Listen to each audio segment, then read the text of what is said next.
You have your Bible, we're going to turn to the book of Luke, chapter 15.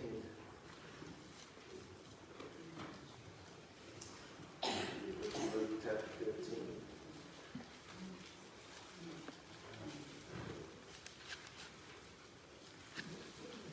We're going to pray while you're turning. We're going to pray. Let's go to pray. Dear Father, we thank you for this day. We do thank you for that you're all good. We thank you that you are faithful. Lord, we pray that you just be with us today, Lord. Lord, I thank you, Lord. I call you Father, Lord. We call you because we are your children. Lord, we need you this morning. Lord, we are invited guests. Lord, we want you to walk among us, Lord, this morning. Lord, we pray that you just be with us, be with each person here this morning. Give us only what you can give us. And Lord, we thank you, Lord, for what you've done so already. And again, thank you for loving us as only you can. And ask all this in your name. Amen. So maybe you're already at Luke 15. Luke 15 is a story, but it's like a parable. But 15 is, like the first part, it has three trilogies. Or I'm going to talk about one of them. But one of them, the parable, is the story of the lost sheep. Lost sheep, you know, the shepherd has 100. He loses one. He leaves 99. He goes looks for that one lost sheep. We've heard that. The other part of the 15 talks about the woman who lost a coin. She looks everywhere for that coin. And when she finds it, brings the neighbors and all, and they rejoice over that lost coin. But what we're going to look at today, this morning, is verse 11, where it talks about the lost son, or other people might know it as the prodigal son. But it's the parable of the prodigal son. So 15, verse 11, let's read a little bit right here. And he said, a certain man had two sons. The younger of them said to his father, Father, give me the portion of goods that falleth to me. And he divided unto them his living. And not many days after, the younger son gathered all together and took his journey into the far country. And there wasted his substance to divide his living. And when he had spent all, there arose a mighty famine in that land, and he began to be in want. And he went and joined himself to a citizen of that country, and he sent him into his fields to feed swine. And he would fain have filled his belly with the husk that the swine did eat, and no man gave unto him. Verse 17, when he came to himself, he said, how many hired servants of my father's have bread enough and to spare, and I perish with hunger. And I will arise and go to my father's, and I will say to my father, I have sinned against heaven and before thee. I am no more worthy to be called thy son. Make me as one of thy hired servants. And he arose and came to his father.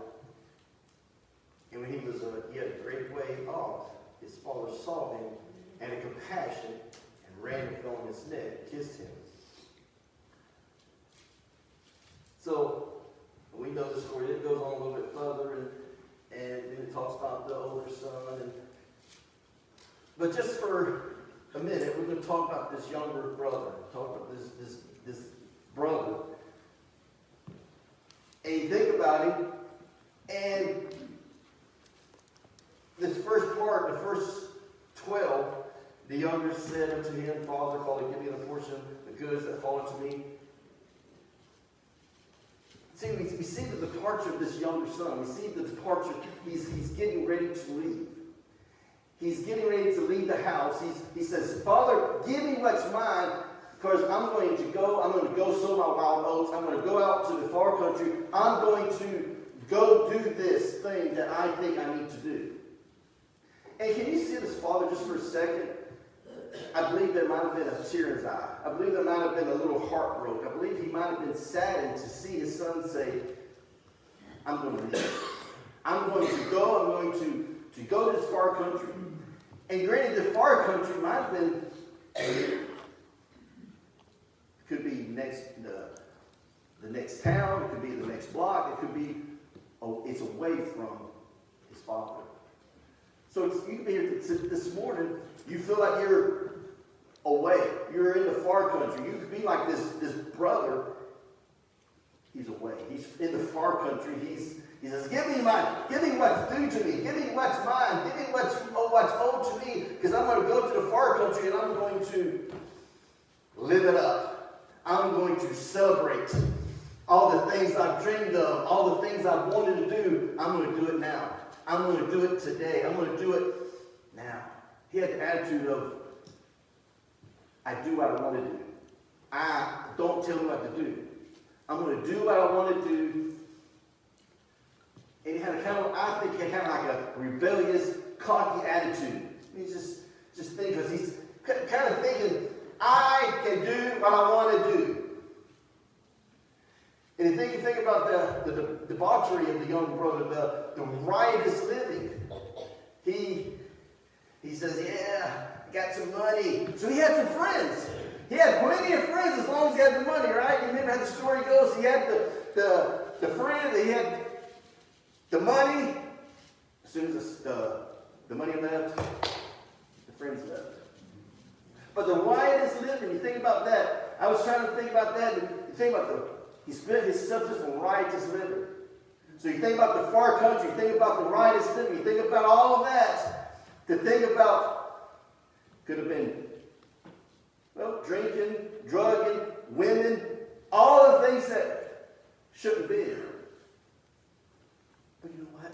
Satan makes it look really, really beautiful, the far country. Bright lights, really attractive.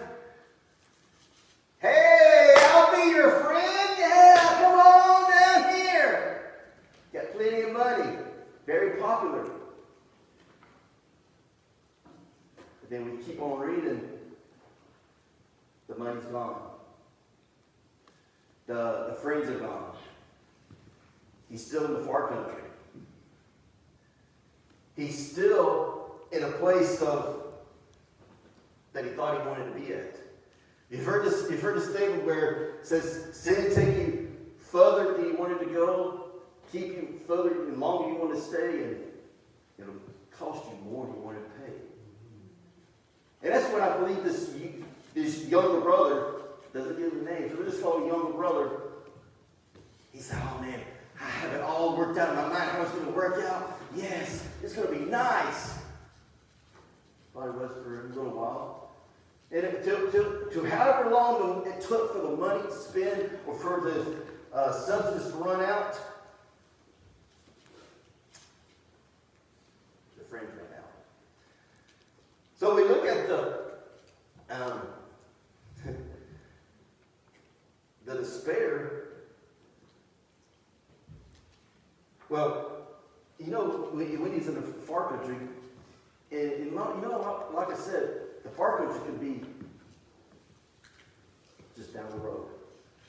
Anywhere that you're not really, we are away from God, we are away from the authority, we are away from church, we are kind of doing your own thing, it'll break you. It broke you. It can break you financially, it can break you emotionally, break you spiritually. That is not the place to be, the far country. But that's where all the friends are at. That's where the party's at. We need to wake up. We need to think about what happened to him next. He's feeding hogs. He's feeding hogs. But yet, he didn't have no food, so he started eating what they was eating. Very, very appealing. How many of you ever saw what hogs eat? Yummy. No. I just smell it. But hogs, he was slopping the hogs, and he's like, oh, well. Then it came to him.